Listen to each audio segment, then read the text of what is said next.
ओम शांति। तो आज हम सुनते हैं दादी प्रकाशमणि जी के प्रेरणादायक अनुभव, उनके ही शब्दों को जीवन में लाने के लिए चिंतन करते हैं। तो बड़ी दादी कहती है, कई बार हमसे लोग पूछते हैं, आप इतने बड़े यज्ञ को चलाती, क्या आपको टेंशन नहीं होता? आप कभी डिस्टर्ब नहीं होती? आपको भी तो कई प्रकार की डिस्टरबेंस आती होगी, फिर आप क्या करती है?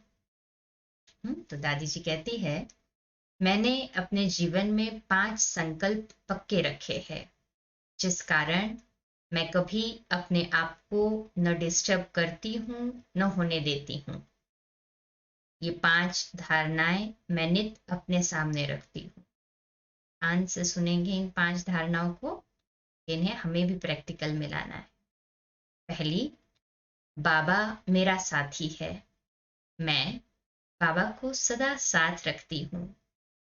कोई भी बात सामने आती है तो पहले ख्याल चलता, ये बात अगर बाबा के सामने आती तो बाबा क्या करता, बाबा क्या कहता। तो जब बाबा को अपने सामने रखते हैं ना, बाबा इस सिचुएशन में कैसे रिस्पॉन्ड करते, हमें भी वैसे संस्कार इमर्ज करना सहज हो जाता। फिर दूसरी पॉइंट कहती है दादी जी, मैंने अपनी यह धारणा रखी है कि मुझे बाबा ने कर्तव्य दिया है। मैं बाबा की सेवा पर हूँ, बाबा के कार्य पर हूँ। मैं दादी हूँ, हेड हूँ, ये संकल्प मैं नहीं करती हूँ। चाहे मुझे सभी कुछ भी कहते हो, परंतु मैं समझती हूँ मैं बाबा की ड्यूटी पर हूँ। हेड बाप दादा है, दूसरा कोई हेड है ही नहीं। बाबा की ड्यूटी है, सेवा है, मैं उस सेवा पर हूँ। तो कितना निरहंकारीपना ना दादी जी का। कभी ये सूक्ष्म में भी संकल्प ही नहीं आया कि मैं चला रही हूँ या मैं कर रही हूँ, बाबा करा रहा है, बाबा का कार्य है। सदा हल्के। तीसरी पॉइंट है, मेरी बुद्धि में रहता ये बाबा का परिवार है, बेहद का यज्ञ है। हमारे सामने सिर्फ मधुबन नहीं, लेकिन सारा ही यज्ञ है। चाहे देश हो, चाहे विदेश हो, चाहे मधुबन हो, चाहे सेंटर्स हो, चाहे यहाँ हूँ या बाहर हूँ, मैं बाबा अथवा मम्मा से प्राप्त शिक्षाओं को सामने रखती हूँ। बुद्धि में रहता देश विदेश सब बाबा के बच्चे हैं, बाबा का परिवार है, बाबा के सेंटर्स है। इसलिए सब के प्रति हमारी बुद्धि समान रहे, बेहद में रहे।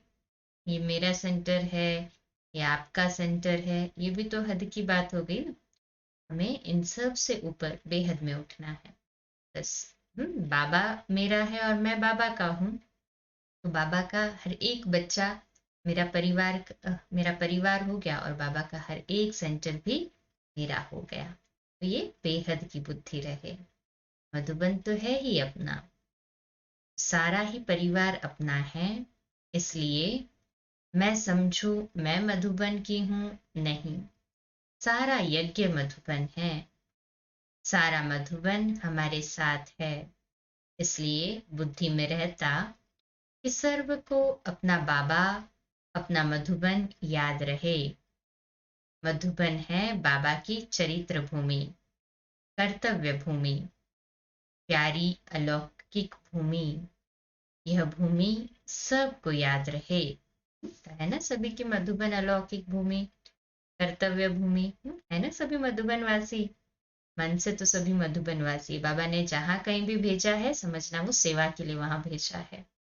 जैसे स्टार्टिंग में जब सभी कराची से ओखा बंदरगाह गए, फिर ओखा बंदरगाह से मधुबन गए, तो सभी मधुबन में आने के बाद 14 साल तपस्या भट्टी की। फिर बाबा ने कहा, आप सब मधुबन निवासी जाओ कर्तव्य भूमि पर सेवा करने के लिए। तो सदा यही इमर्ज रखे, बाबा ने मुझे मधुबन से जहां पर भी है, जहां भी सेवा कर रहे हैं, कार्य कर रहे हैं, बाबा ने मुझे यहाँ सेवा के लिए भेजा है, ताकि दिल से तो सभी बाबा के ही है। चौथी पॉइंट है, बाबा ने मुझे ड्यूटी दी है, तुम्हें मेरे सब बच्चों को संभालना है।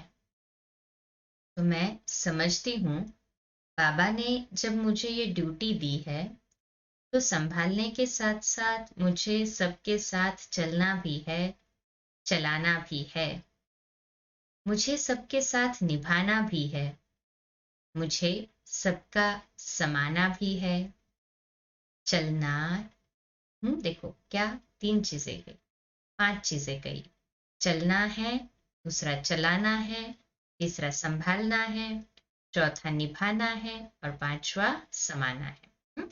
हाँ, पक्की हो गई ना ये 5 पॉइंट्स। सभी के साथ मुझे चलना है, दूसरा चलाना है, तीसरा संभालना है, चौथा निभाना है और 5वां समाना है। ये 5 बातें मैं अपनी बुद्धि में सदा ही रखती हूँ। इतनी 5 बातों को भी धारण कर लिया ना तो समझो हमारी नैया पार हो गई। कभी क्वेश्चन मार्क में नहीं आएंगे, कभी क्या क्यों के साथ साथ किसी के लिए संकल्प भी नहीं चलेगा। क्यों? क्योंकि बाबा ने मुझे ड्यूटी दी है तो मुझे सबके साथ चलना है, दूसरा मुझे सबको चलाना है, तीसरा मुझे सबको संभालना है, चौथा मुझे सबके साथ निभाना है और 5वां मुझे सभी का अपने अंदर समाना है। तो ये 5 बातें मैं अपनी बुद्धि में सदा ही रखती हूँ। इसलिए मैं कहूँ यह फलानी या फलाना ऐसा ही है, इसे छोड़ दो। क्योंकि अपने अंदर समा लिया तो फिर क्या जरूरत है उसको बाहर लाने की या अपने संकल्प में भी लाने की। छोड़ेंगे तो कहाँ जाएगा? छोड़ दो, छोड़ेंगे तो बाबा के पास चले जाएगा ना। मुझे किसी को, हाँ, वो व्यक्ति को नहीं छोड़ना है, उस बात को अपने दिल में रखना छोड़ना है। तो व्यक्ति सेवा पर है, जैसा भी है बाबा का बच्चा है, तो हमें तो कोई अथॉरिटी नहीं ना उसको डिसरिगार्ड देने की या उसको छोड़ने की। न मुझे किसी की छोड़ना है, न किसी से दूर रहना है। छोड़ूंगी तो किधर जाएंगे? कोई कैसा भी है, बाबा का बना है तो उसे हमें संभालना है, चलाना है। छोड़ने से तो और भी छूट जाएगा, फिर टूट भी जाएगा। बाबा का जो हाथ पकड़ा है वो भी छूट गया तो मुझ पे बोझ चढ़ेगा ना। तो ऐसा नहीं करेंगे, तो उससे और ही नुकसान होगा। वह सुधरेगा नहीं, हाँ सुधरेगा नहीं, उल्टा और ज्यादा डिटोरिएट होने लगेगा। संभालने से फिर भी आगे तो आएगा। संभालना है अर्थात पालना है। बाबा मम्मा ने हमें संभाला है, पालना दी है, चलाया है। एक एक श्वास में बाबा का चलाना याद है। बाबा मम्मा ने कैसे कैसे बच्चों को संभाला है, चलाया है, हमें भी चलाना है। इसलिए हम किसकी खामी को बुद्धि में रखकर नहीं चलाती। मैं यह मंत्र सदा याद रखती, किसी का अवगुण चित्त पर न धरो। अवगुण चित्त पर धरने से ही वैसी ही वृत्ति और व्यवहार हो जाता है, फिर रिटर्न भी ऐसा ही मिलता है। इसलिए मैं किसी से भी वृत्ति में, वाइब्रेशन में भी व्यवहार बदलूं, यह मेरा फर्ज नहीं। डबल अंडरलाइन, ये महत्वपूर्ण धारणा है। मैं सोचती हूँ ये बाबा के बच्चे हैं, कहाँ जाएंगे? इसलिए बाबा के बच्चों को मुझे संभालना है और चलाना है। वह बदल ही जाएगा। इसी से अपनी बुद्धि सर्व के लिए प्रिय और सर्व से उपराम रहती है। लास्ट 5वीं पॉइंट है, मेरी बुद्धि दिन रात सारे विश्व में रहती, न कि स्थूल में। आप सब भी बेहद बाबा की सेवा के निमित्त है। एक एक आत्मा आती है, उसी भावना से सेवा करती है कि ये बाबा के बच्चे आए हैं। उनको अपनी प्रेम और रूहानियत की पालना देकर अपना बनाते। जब हम सुखमय संसार बनाने के निमित्त है तो मुझे सबको सहयोग देना है। दाता के बच्चे हैं, देना है, लेना नहीं है। आज भी अव्यक्त मुरली में बाबा ने ये पक्का कराया ना, ये अंश मात्र भी मांगने का संकल्प या मांगने की इच्छा न हो।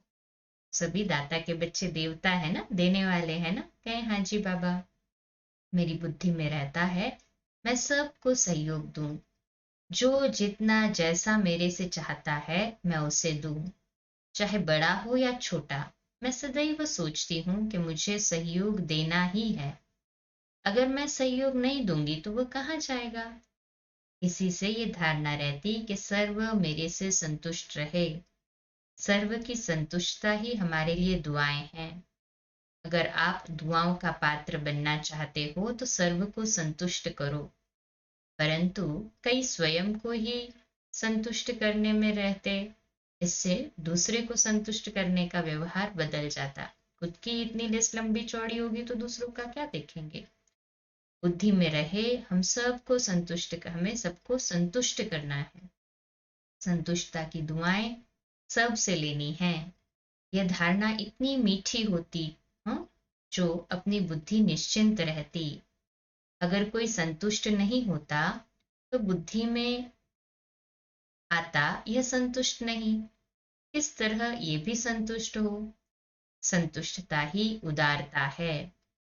जितनी उदारता होगी उतना संतुष्ट कर सकेंगे। संतुष्टता के लिए धारणा चाहिए नम्रता। हम्म, ये इसको हम लास्ट पॉइंट जो है और बड़ा है, इसको कल कवर करते हैं। और कुछ पॉइंट्स मनसा सेवा के लिए भी हाँ फिर है, तो उसी को हम कल कंटिन्यू करेंगे। आज यहाँ पे ही पॉज करते हैं। तो नम्रता का गुण अपने में धारण करें ताकि हम दूसरों को संतुष्ट कर सके। अपने में कोई इच्छा न हो सूक्ष्म में भी मांगने की। मुझे सबको देना है, ये मुझे स्मरण में रहे, है ना। हाथ ऊपर करें, सभी करेंगे ना ऐसे ही। अच्छा, 2 मिनट के लिए शक्तिशाली योग के प्रकंपन फैलाएंगे संगठन में बाबा के घर के लिए।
अच्छा, कल सुबह लाइव अमृत वेला मेडिटेशन के लिए मिलेंगे 3:30 से 4:30 और 4:30 से 5 मुरली। और रात्रि क्लास रोज की तरह ऐसे ही 8:45 बजे। अच्छा, शुभ रात्रि। ओम शांति।